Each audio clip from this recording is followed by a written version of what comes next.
I wanted to welcome you to the 4th annual Great Debate. I'm Susan Danziger, the founder of Zigio. If you're not familiar with Zigio, we've just released some low-cost technology that lets authors and readers submit stories and reviews on video. I'm also the organizer of the Publishing Point that's bringing you the Great Debate here today. I wanted to thank very much our supporters and sponsors today. Bowker, who's been a sponsor of the Great Debate for the last 4 years. I don't know if Beat's in the audience, but thank you so much, Bowker. And also to the CCC, the Copyright Clearance Center, who's also very much been a supporter of us. So I have a question for you. How many of you have attended a Great Debate in the past? Oh, wow. And how many of you are new today? Okay, well, for those of you who are new today, you're in for a real treat. I think what makes this such a fun event is that the audience gets to participate. Not only do you get to ask questions, you also get to make comments, make your case known during the question time. And most importantly, you get to vote. As I mentioned, you'll be voting now, so those of you who have not yet voted, please vote either for or against the proposition. Bigger is always better. If you haven't voted, somebody's coming around with a basket, so please do that. You'll also vote later on, as I mentioned, after you've heard from the debaters. And what's interesting is that the proposition this year, bigger is always better, is particularly relevant given the merger of Random House and Penguin and how Amazon is getting bigger. So, we're excited about the proposition, and hearing the speakers over the last few weeks, we know that they're also particularly passionate about this topic, so it should be lots of fun today.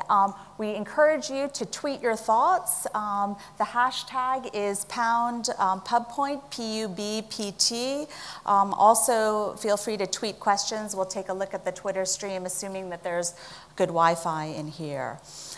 So just next up, I wanted to introduce Michael Healy, the Executive Director of International Relations of the Copyright Clearance Center. He'll be helping me moderate the Great Debate today. And again, welcome. Thank you, Susan. Good morning, everyone. As Susan said, I'm Michael Healy, Executive Director for International Relations at Copyright Clearance Center. It's been my pleasure to moderate this event since its inception 4 years ago. And as Susan said, I think you're in for a treat. We have 4 wonderful speakers who I'll introduce in a moment. But just let me tell you a little bit about the format of this event. And the format has followed the same format for now for 4 years. Essentially, we have 2 speakers supporting the proposition. And those 2 speakers are Mike Shatskin, the founder and chief executive officer of the Ideological Company based in New York. And he's sitting second from my right, so therefore second from your right as well. Next to him, or closer to me, is the second speaker supporting the proposition, namely Ken Brooks from McGraw-Hill Education. And then we have 2 speakers against the proposition. Stephen Page, possibly needs no introduction in this audience, CEO of Faber & Faber, and he's sitting next to Mike Shatskin. And at the end, Scott Waxman, founder and CEO of Diversion Books. So the way the debate works, quite simply, is that Mike will go first, and he will have 8 minutes to support the proposition and to convince you of his arguments.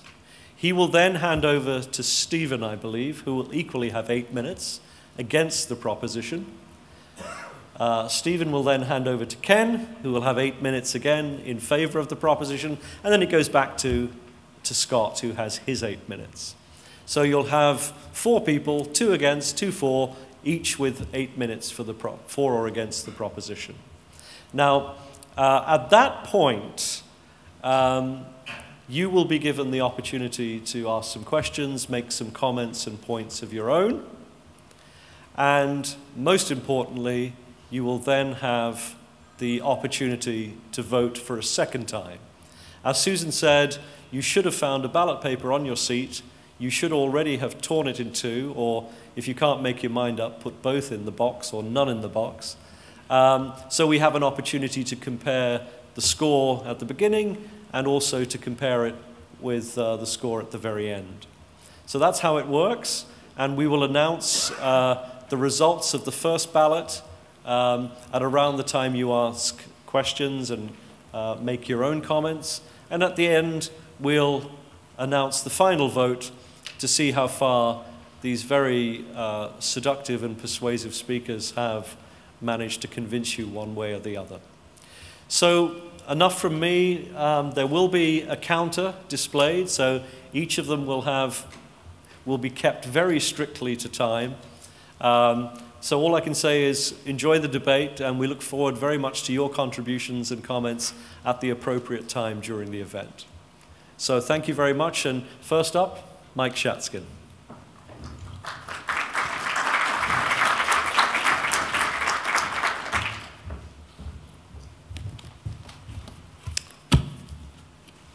In this debate, and I've never been in a formal debate before, so perhaps this is the way it is in all debates, our side has an unfair advantage. I get to go first in this opening round of argument, and I'll get to go last in the final round. The advantage to going last is that you get the last word, and we'll find out how good I am at that in about an hour. But the advantage to going first is that you get first crack at defining the terms. And the proposition for this debate could be a little ambiguous, so I want to start off by defining the key words within it. Let me interpret the simple phrase we're debating for you. To restate it, it's all about size. Bigger is always better. I have trouble with the word always. Always hardly exists in business or commerce or art. But I'm comfortable that as we will now define bigger and better, Ken and I will make it clear that size in publishing carries enormous advantages, including that if you're big, you almost always get to decide which of the smaller guys you want to hire or buy. On to bigger and better. On our side, we believe that bigger means bigger than other companies doing the same thing you're doing. So we wouldn't say that a publishing company fails the bigger test because it's smaller than a retailer. And within publishing companies, we would only compare size within niches. So Amazon is the biggest online book retailer, everybody else is smaller. Penguin Random House is the biggest general trade publisher, everyone else is smaller. Barnes & Noble is the U.S.'s biggest brick-and-mortar bookstore, everyone else is smaller. And within subsets of the book publishing world, which are largely audience-centric, there are players much larger than their competitors for illustrated books, or university press books, or science fiction. But even more in need of clarification is what is meant by better. We are going to assume, for the purposes of this discussion, that better does not mean qualitatively better. It doesn't mean better writing, better paper, better binding, or even better editing from a publisher. It doesn't mean better merchandising from a store. It doesn't mean better customer service for a distributor or faster service from a wholesaler. What we mean by better is better able to survive or more capable of controlling its own destiny. Being better also means being in a better position to make life difficult for your competitors. Being better means being able to grow or produce profits or expand into new markets. And businesses, because being better, means you have the resources to do that. We are saying that size definitely is a huge competitive advantage. I'm looking forward to hearing our opponents make the case that it is not. Every big company in our business has, as a component of its strategy and activities, has service offerings to the smaller companies or even individual authors that cannot provide their own scale. That includes Amazon and Ingram and Random House, but it also includes companies that are primarily focused on making money by providing scale to those who don't have it. Perseus is the best example of that in the US. Perseus is the US partner in the service provision business with UK publisher and small press service provider Faber, which our esteemed debate opponent heads. I was wondering, if smaller is better, why his small press clients would need his company's services. Surely, when Stephen Page talks to prospective Faber distributees, he spells out how his company's size can work to their company's advantage. In fact, just about all small publishing companies are clearly dependent on big companies for scale activities. This has been true for decades, and since large companies started providing account coverage, warehouses, and back office services, essential functions that really require scale to smaller competitors. The initial mushrooming of small publishers in the US, which took place in the 1970s and 1980s, was due to the services and to the growth of these service providers and the two large bookstore chains, first Walden and Dalton, then Borders and Barnes & Noble, and two national wholesalers, Ingram and Baker and Taylor, because their scale made it possible for smaller publishers to reach large audiences. You'd think digital might change that, but it hasn't. We now have 4 global digital booksellers who dominate most territories: Amazon, Apple, Kobo, and Google.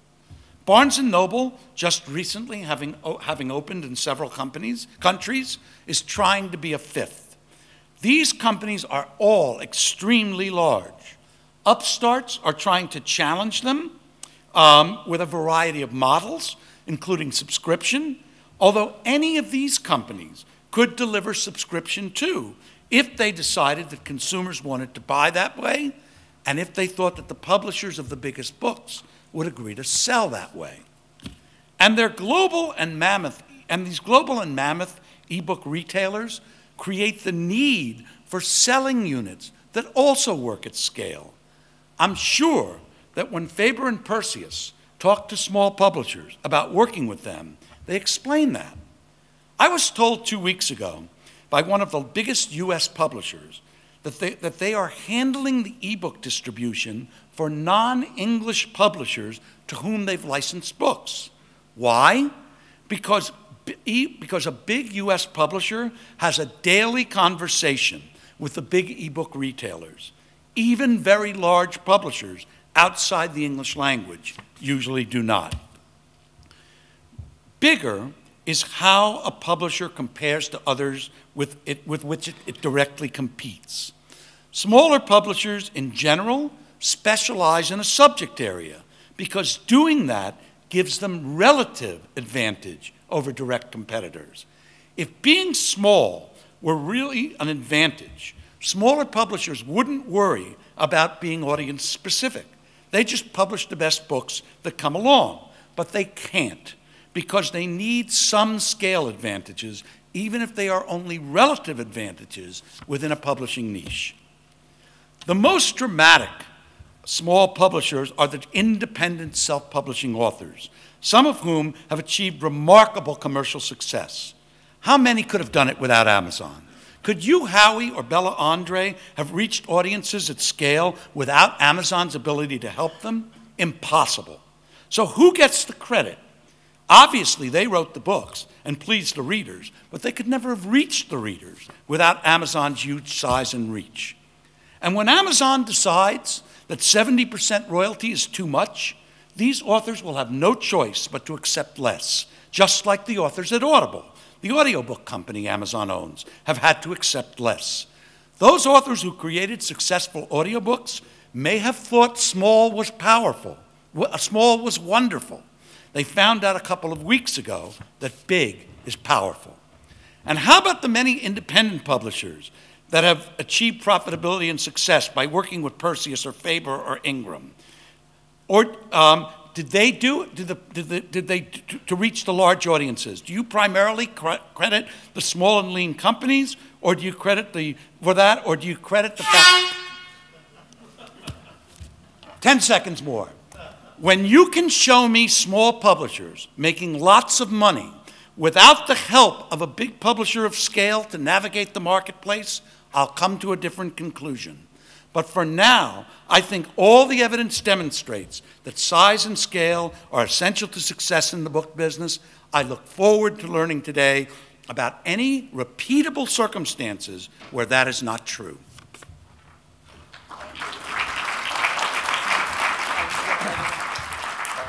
Well, you're really setting the clock. I was just going to take 10 seconds like he did. Mike thinks he's got an advantage by defining the debate and all that, but what he's forgotten is I get to second and to tell him what he got wrong, and I'm redefining the debate.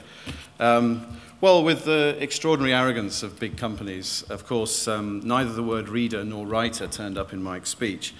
So when we talk about, we know what we mean when we say big. We're talking about very large publishing companies who have a certain desire to dominate the entire market. And when we talk about scale, size, does it matter? I think this debate is sort of over before it's even begun, because any digital novice will tell you that the transformation of the digital age is that those things don't matter at all anymore. So that's what we'll try and point out in our debate. The thing that does matter, of course, are all the things that can be expressed by anyone from an individual to a small company to a big company. Taste matters a lot. Relationship with the reader matters a lot. Ability to communicate with writers intimately, up close, matters a lot. Flexibility, innovation, all these things matter a lot in the digital age. Scale, I don't know, it's about 8th in the list, something like that. And what scale defines is a variety of opportunity, but in relationship to these other things. So that's what we'll talk about. And of course, this is true of all media businesses. When you look at the successful businesses in the music area, of course, they're of differing size, but Excel, a wonderful tiny ragtag company in South London, discovered Adele. Domino Records discovered the Arctic Monkeys. We have a whole range of things across media that show that scale really is not the defining factor. So, better for whom?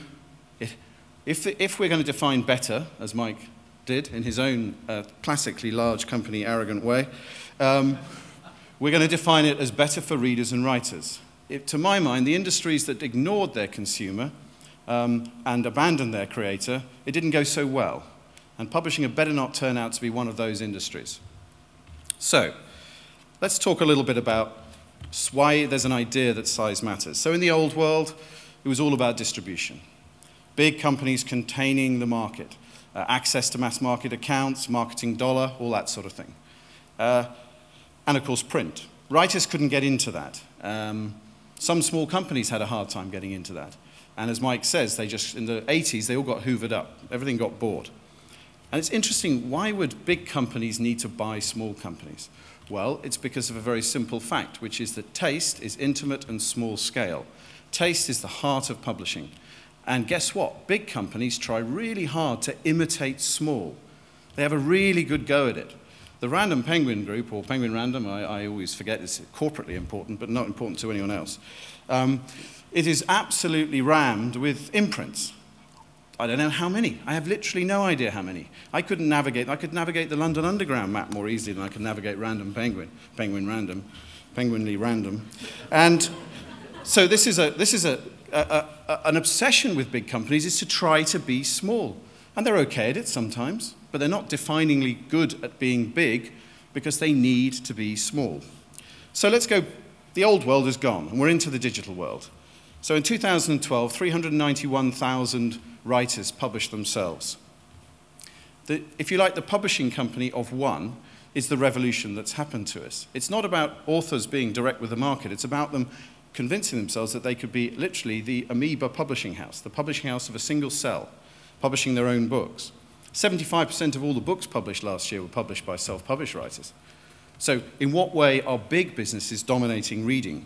About 20-ish% of the US market was self-published last year in terms of value. That's an extraordinary amount. And why? Because the internet is the universe. Mentions of Amazon, we could mention Facebook, Google, Apple. These are all galaxies within a universe. Publishing houses have to navigate that universe. And there are, of course, there are a handful of Death Stars. There are plenty of Millennium Falcons. Doesn't that win me a lot of votes? I'm Harrison Ford suddenly. Anyway, so size does define some aspects of opportunity, perhaps, because I think small scale offers all sorts of good opportunities. Big maybe has a big checkbook. Yeah, I'd concede that. Where you need a global brand that needs to be given a huge amount of money, massive amount of global marketing dollars, then yeah, okay, that big is pretty good at that. Not always, but you know, it does that pretty well. But then I wonder about marketing. Well, actually no, not in the digital world. Smaller actually offers more opportunity often. So let's run through a few things. Intimacy, and the reader and the writer. So at Faber, we set up a business called the Faber Social. Faber Social is started as 100 people in a room that was quite sweaty, dark, and smelly, listening to a rock star talking to a poet and someone else usually reading something. It was Ferlinghetti City Lights, 1956. We're all a bit romantic and old-fashioned. What did it grow into? It grew into a community of close to 10,000 people interested in limited editions, beautiful books, free stuff, a blog, a website, more events, invitations to run fringe events at festivals. So from our authentic, original idea, too small for any big company to even bother with, we began something which is a meaningful community for around 10,000 people with an awful lot of books being sold, publishing that's coming our way in droves because it's a new publishing model. It's an intimate, smaller publishing model. And then there's things about singular niche. As I said, the reason that big companies have so many imprints is they're trying to create singular identity. Well, if you look at Angry Robot or Mills & Boon, these businesses confine themselves to niches and create very successful companies because they know their customer intimately, they absolutely understand what that customer wants, and in the case of Angry Robot, they invite the writers and the readers to get on with it, really. And they are themselves sort of writer-readers as editor. So these are all about direct relationships with readers. And there's a plethora of products coming onto the market now to help us with that marketing. Oh, and one of them was launched by Mike Shatskin on Monday. Yes, that's right, we're having a meeting after this about it. So this is a marketing service that I can buy to help me navigate search engine, search engine optimization. But more than that, there are 185 tools Mike was telling me earlier. You know, I can have that in the same way that Random House can have that, in the same way that short books can have that. So this idea that big scale is helpful is nonsense. There are other things, flexibility, innovation. I'd like to put the independent publishing sector up against the big publishers in terms of innovation. We have innovated far more. And Scott's going to pick up those 2 points next. There's also a thing about culture and non-commercial things, or apparently non-commercial things. T.S. Eliot famously said that poetry is a really good business to be in over 80-odd years, but try and lose as little money as you possibly can. I'm not sure that would have gone down well in Gütersloh. And, you know, as it stands, Faber is a publisher of poetry and committed to that area. We have an audience who are endlessly involved with us. We have a global brand from a very small business, and we're culturally significant, which matters to readers, matters to writers. So finally, taste. Well, 7 out of the last 14 Man Booker Prizes have been won by small publishing houses. Taste has nothing to do with scale. Stieg Larsson, Harry Potter, Life of Pi, all published by small publishing companies. And finally, the aggregation question that Mike touched on. Small overcomes large by aggregation. And that's why small companies can do everything a big company can do and can do everything that a small company can do better. Thank you.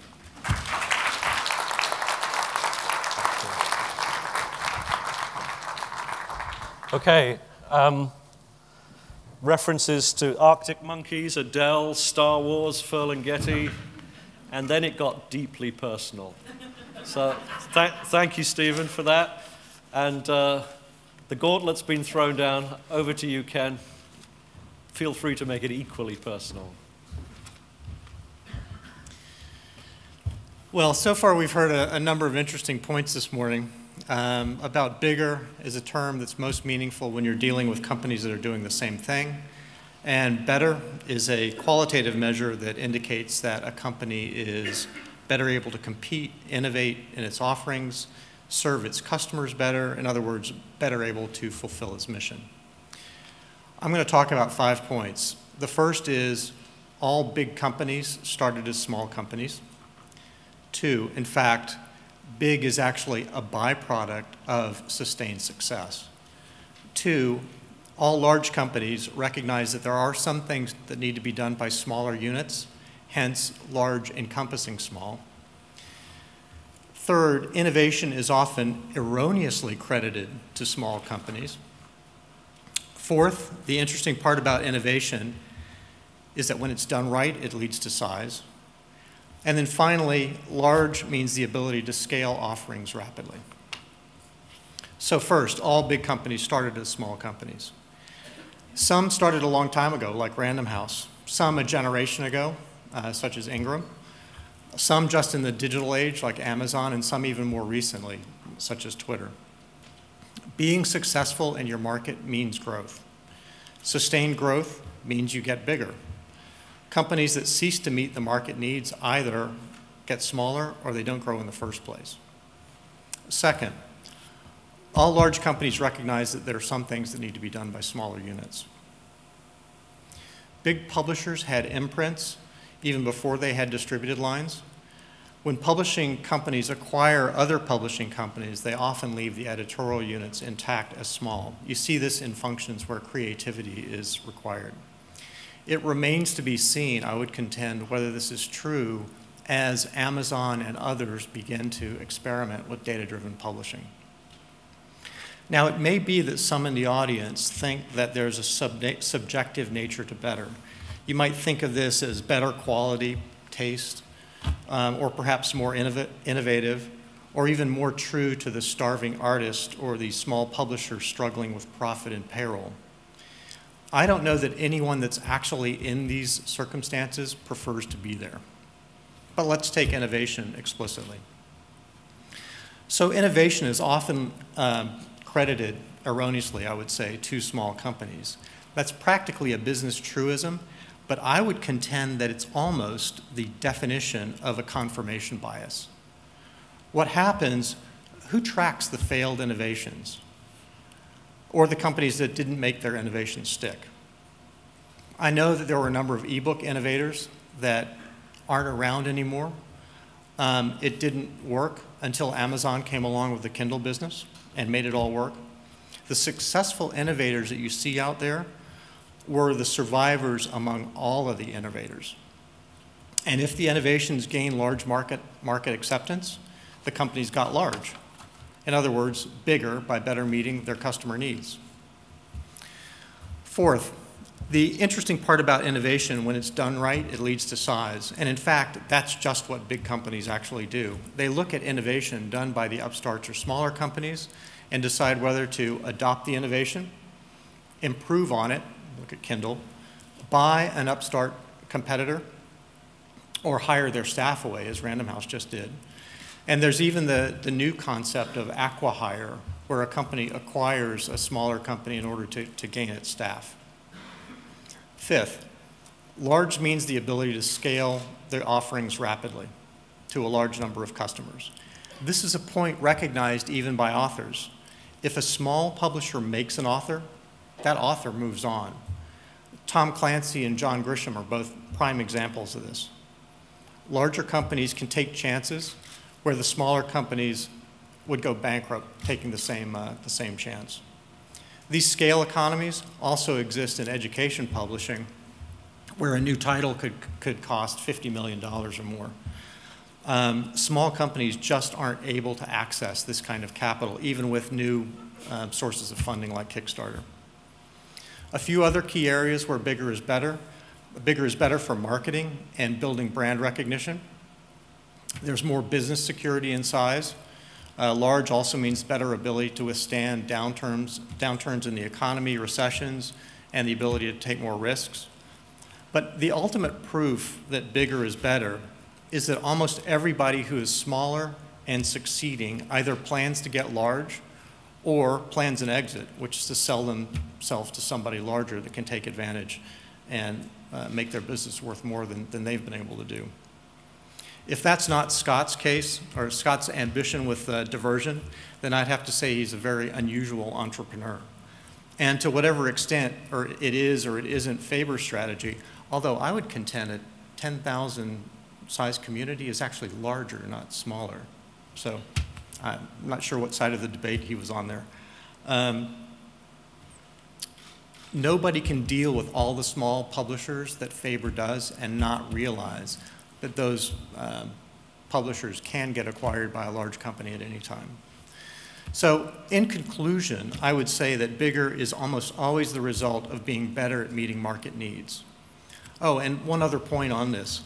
When a small company becomes large, who actually wins the debate here? Thank you.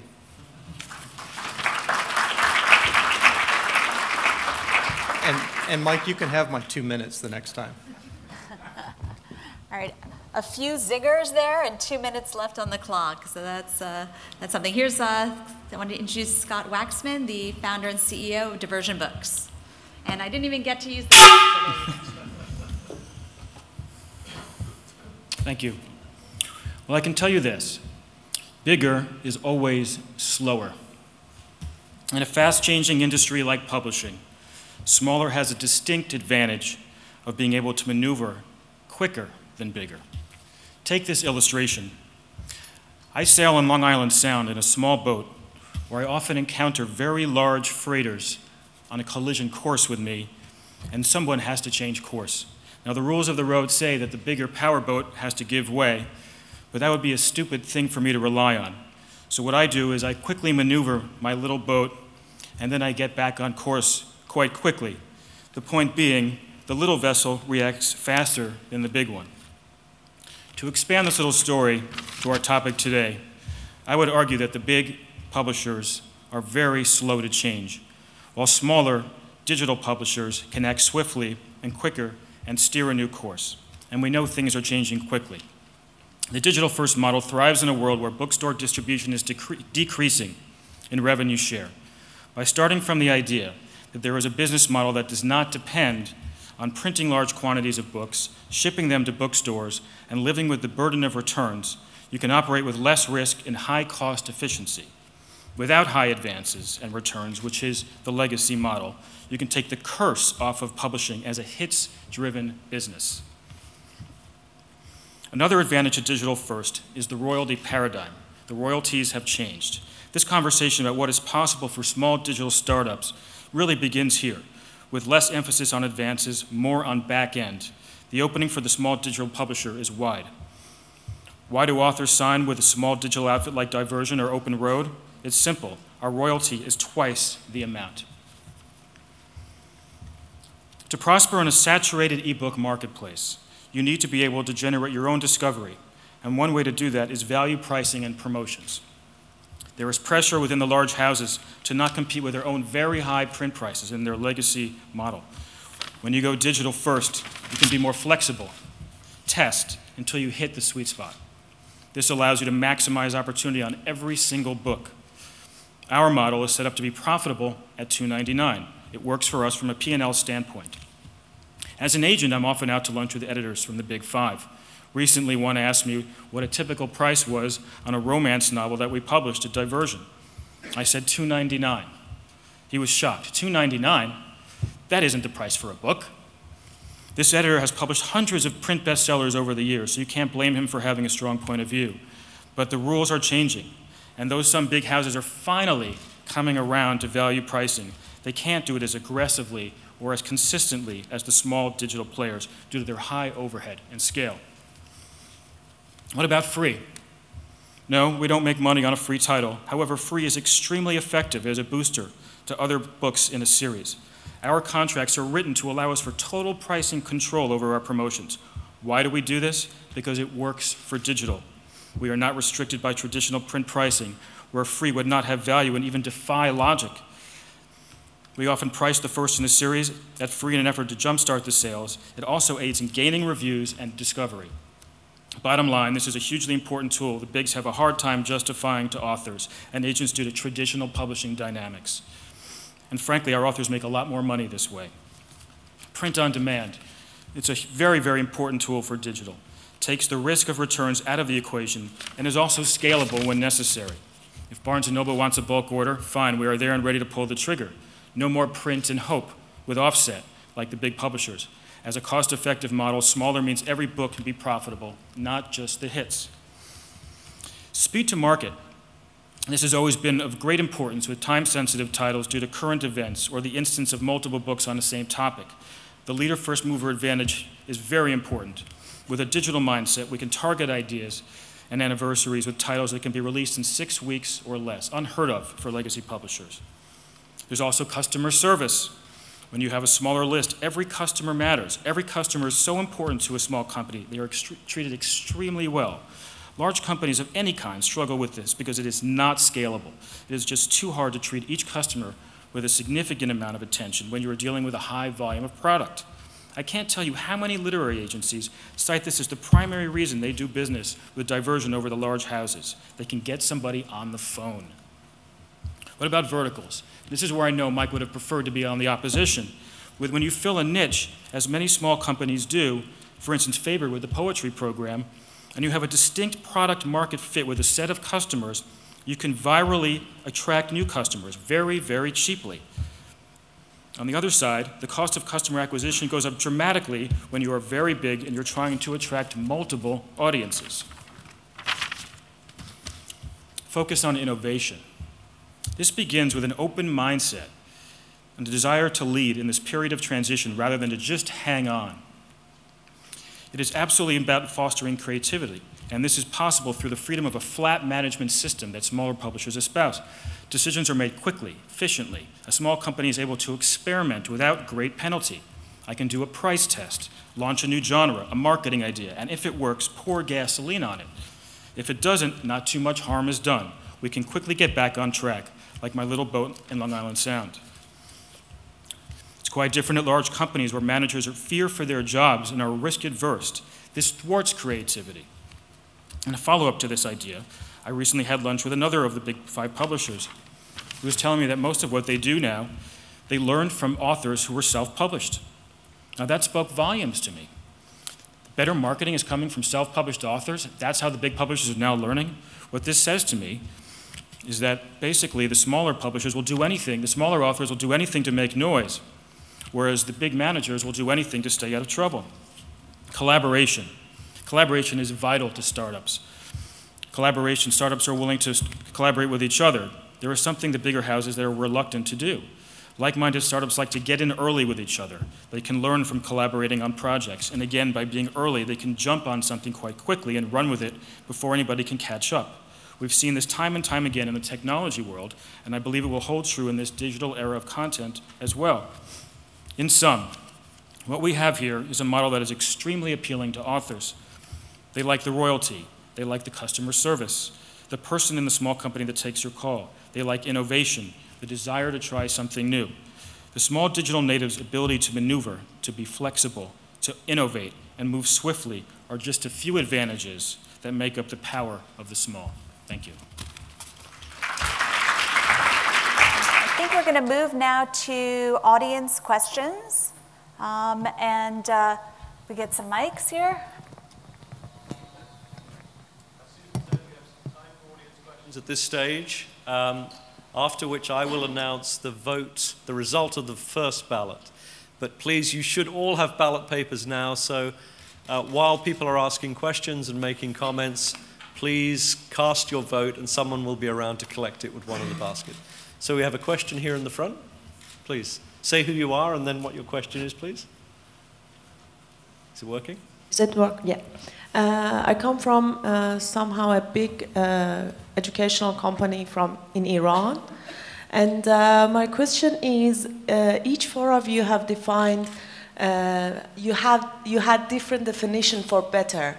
So how can we compare your arguments? I think you're going to have to decide which was the better argument for better. Or actually, what you have to decide, since there are 4 of us, is what was the best argument for better. Any other comments or questions from the floor, please? Yes, a gentleman at the back there.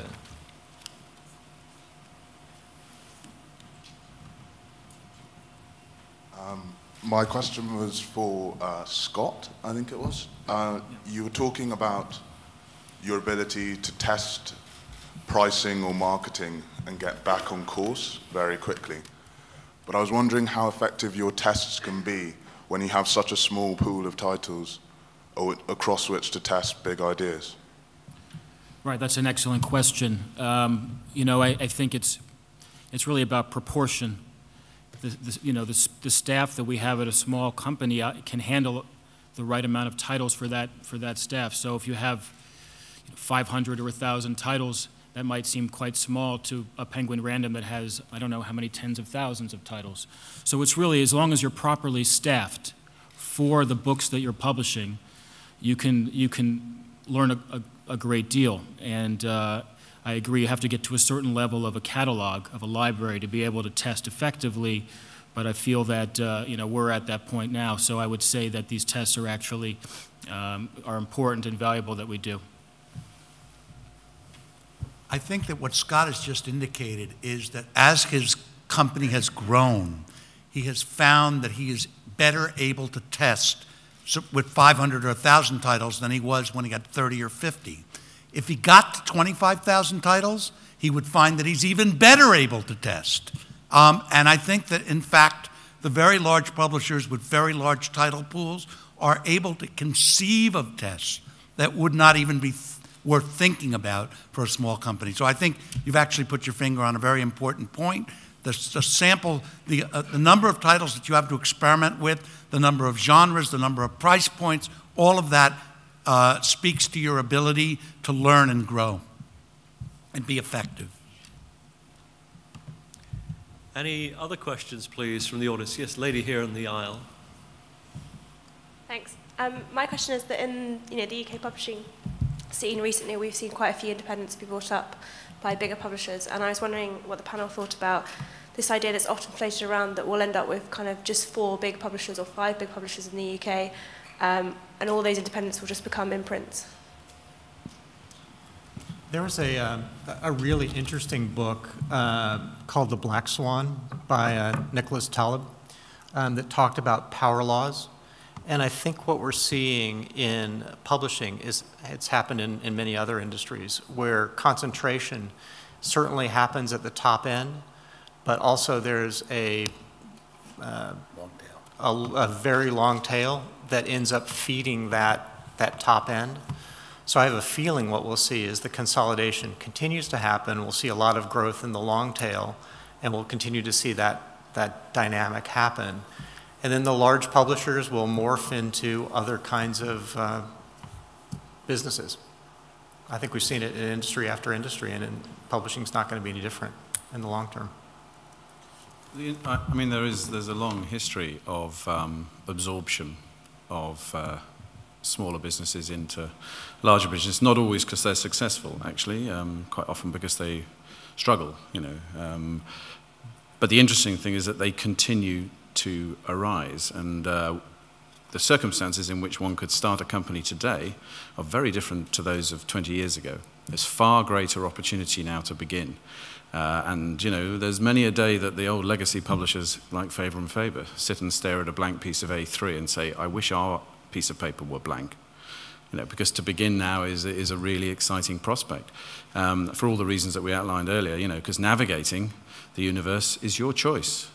It's not about being of a larger scale. And just because smaller businesses sometimes get bought, as you say, some people want an exit. Lots of publishers don't want an exit, actually. And one of the other things you find is that there's a talent migration out of large organizations into independents. Why is that? Well, it's because it's a freer universe. It's a more taste-driven universe. It's a less hierarchical universe. It has more opportunity around specialized interests. So, you know, there's a sort of... once you get to the top of the mountain, you look down and you see other people starting to climb the mountain. So there is a sort of conveyor belt. But at the same time, I think that it's a far richer, more dynamic, energetic community around smaller scale publishing now than when I was, say, at Fourth Estate, you know, in the 90s. So I think the opportunities are fresh and exciting, and there's going to be more of the startups. Some of them will get bought. Some of them will stay as they are because they want to be. Look at Usborne Books, you know, winner of Independent Publisher of the Year this year. Peter Usborne wants that company to be independent because that's its best opportunity. I think if the proposition were, is this a better time to start a new small business in publishing than ever before? I'd support that proposition.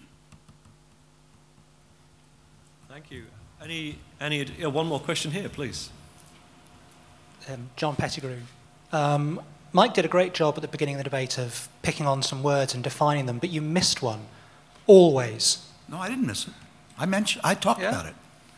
I'm just interested because the debate, the always is a key word here. I just wondered if you could each side address that, because it's a key one.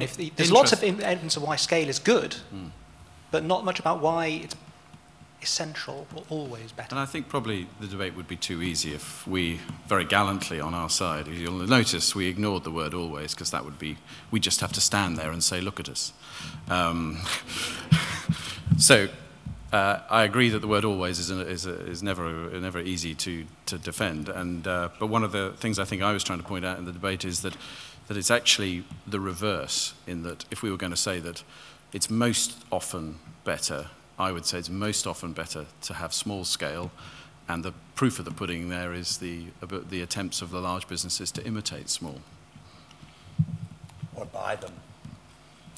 Buying's fine. There'll be another one over your shoulder before you look. Are there any other questions?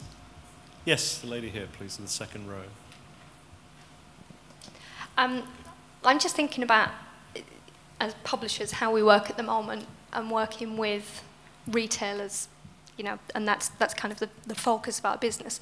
And I wonder whether, as we become more consumer focused and we reach out to consumers and we're direct selling, I wonder how that changes this debate, and whether bigger is better to the consumer, to anyone.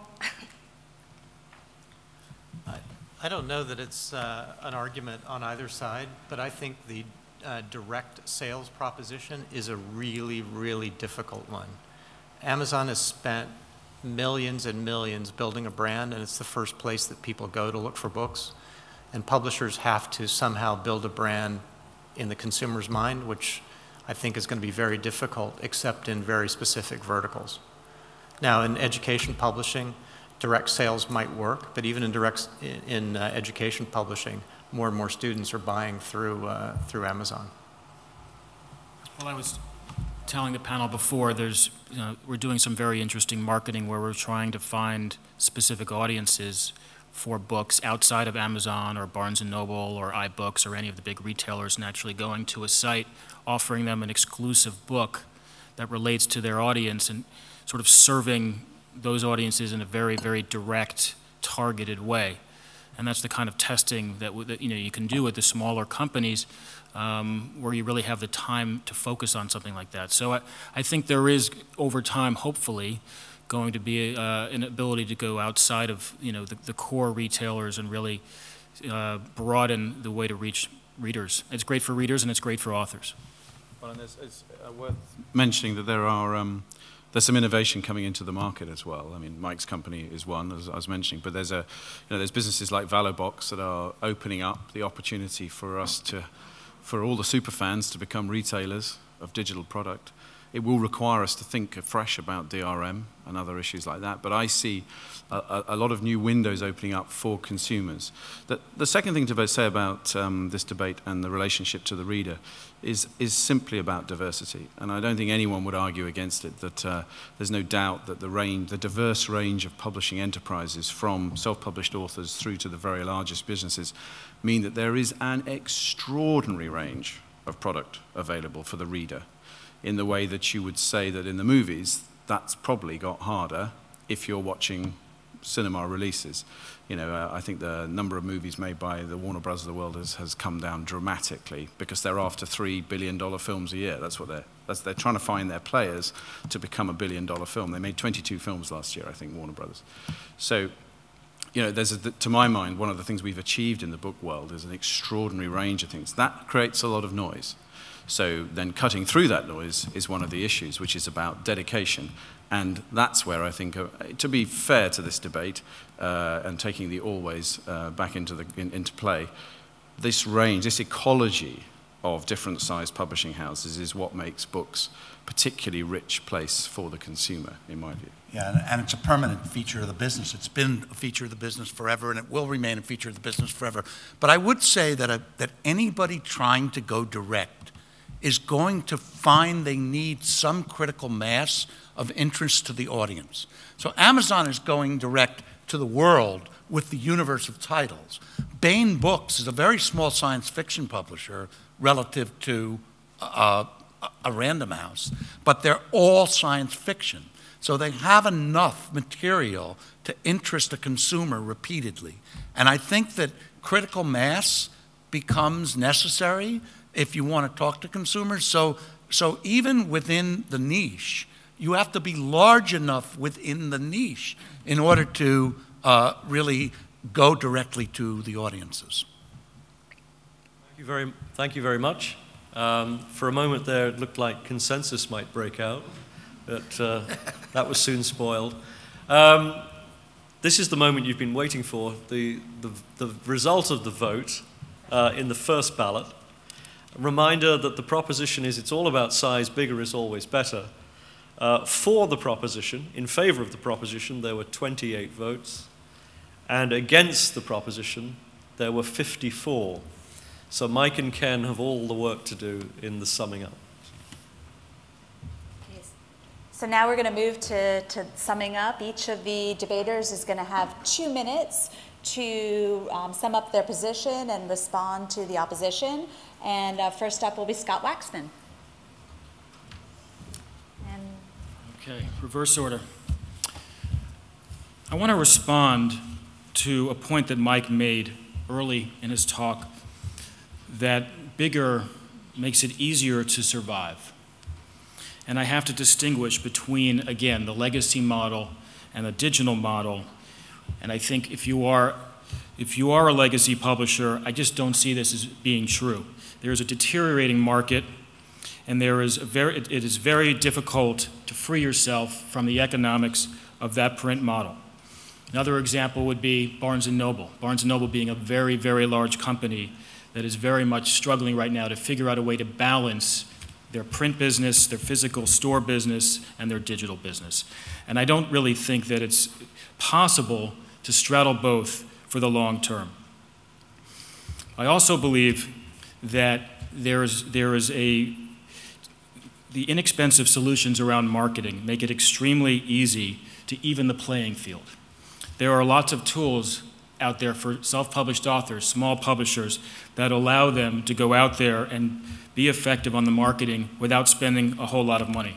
I recall a time when we were publishing a book, one of the books that I represent with Penguin Random, and I got a call from the editor who was telling me that she had this amazing idea for a promotion with a company called BookBub.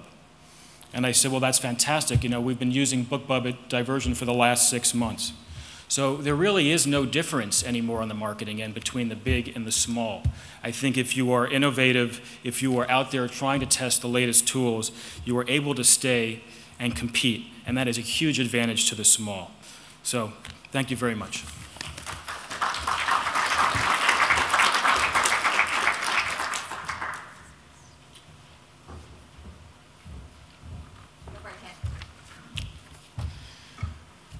Waiting for the clock here. Oh, there we go. Okay. In the publishing industry, consolidation is increasing. Scale matters in publishing and all media industries. This is especially true in the digital world. Again, just take a look at what Taleb has to say in The Black Swan. We also heard about how royalties are increasing, but I would contend that a larger percentage of a much smaller pie works only for a very small percentage of authors. In summary, bigger is better across all publishing functions. In editorial, you work with better authors, you can do more for them. In sales, you have more leverage, better access, and better branding. In marketing, you have more resources and more reach. In operations, lower cost, and in finance, better results. Bigger is also better for all of the key stakeholders in the publishing process. It's clear for the owners, where there's better economics and return. It's also clear for the customers, where there's better access to the literature that they actually want. For authors, you get better reach and better economics. and for employees, they're better career opportunities. So, in conclusion, bigger is always better in publishing. Thanks.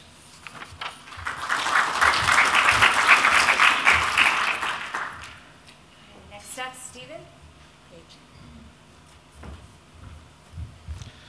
Did you catch that big publisher slip there?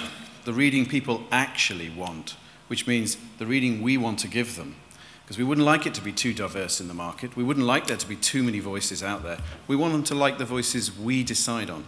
Classic, old-fashioned, curatorial, distribution-orientated version of publishing and media industries. So, small, when it wants to be, can be big. The point about aggregation that Mike tried to make a point out of, but we clearly understand, is that small publishers can buy big when they want it. They can be global, in digital, from their own backyard. You don't need a massive load of people and organizations, buildings. You don't need a massive finance department telling you what your reforecast is. You just need to be able to access your consumers and you need to be close to your writers. Tools for marketing. Well, as we were just discussing earlier, there's a whole range of tools being launched. Publishers of smaller scale are incredibly close to their readers, very good on their niche, but also they're very quick with tone of voice. They can talk to their audience in a manner that the audience doesn't find toe curling. It's no centralized department trying to imitate science fiction on the one hand, romance on the other, and bestsellers next day, gardening the day after that. You've got close to the readers, tools for marketing, you've got global access, you're flexible and innovative. Smaller businesses are far willing to bend the business model, share, and they're quicker to recognize the fact that we are in a writer's world now, a writers and readers world. We're not in a large, big box distribution world in favor of the shareholders of large businesses. We're now in a liberated reading and writing world. And that is best served, firstly, I think, by great diversity.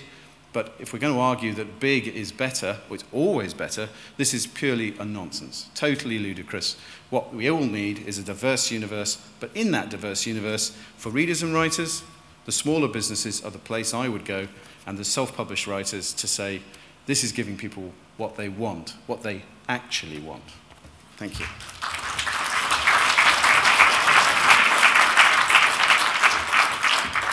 That was impressive, ending exactly at the time. Here's Mike Shatskin to sum it up. I found it curious earlier that the fact that a digital-first publisher doesn't deal with returns was supposed to be an advantage for the author. So in other words, the fact that they can't put a stack of books in the front of every bookstore, because you can't do that unless you take returns, the author is supposed to see that as an advantage. If I'm an author, I would not see that as an advantage. I want a publisher that can afford to take that risk, that will take that risk, and can manage that risk in order to get me the most sales and the most profits. A couple of points that have been made earlier. One is this notion that people are moving from large publishers to small publishers. Most of the people I know who moved from large publishers to small publishers did it involuntarily. What you see, on the other hand, is that when Random House decides that the CEO of Osprey is one of the most talented people in the business, they go out and hire her. You are not going to see a lot of small publishers raiding large publishers for their most talented people because they can't afford to do it. Second thing is, the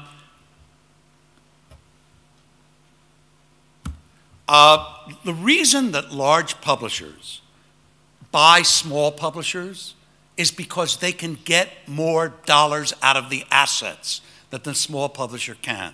The large publisher brings advantages that enable them most of the time, not all the time, to make more money from the assets than the small publisher was able to do from the same assets. Until the day comes that the small publishers are acquiring things from the large publishers, rather than the large publishers selecting those small publishers that are worthy of being acquired to acquire them, I'm going to stick to this side of the argument. Last, B&N. B&N is succeeding in the stores where they have the advantages of scale, and they're failing at the digital publishing where they're facing larger companies than them who have the advantages of scale. Thank you.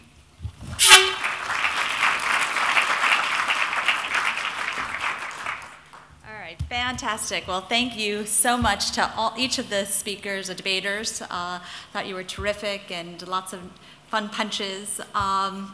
Before I announce the winners, I wanted to first, or second of all, thank our supporters and sponsors, to Bowker and to the Copyright Clearance Center.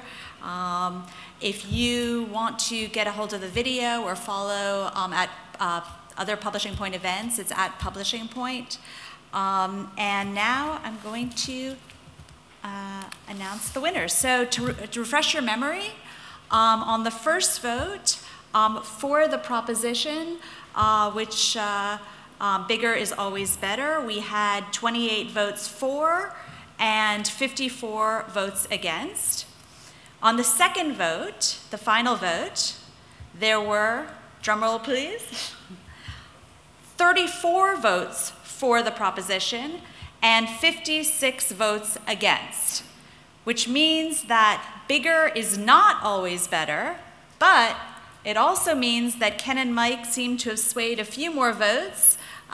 Seems it was 6 votes swayed on their side and 2 votes on the other.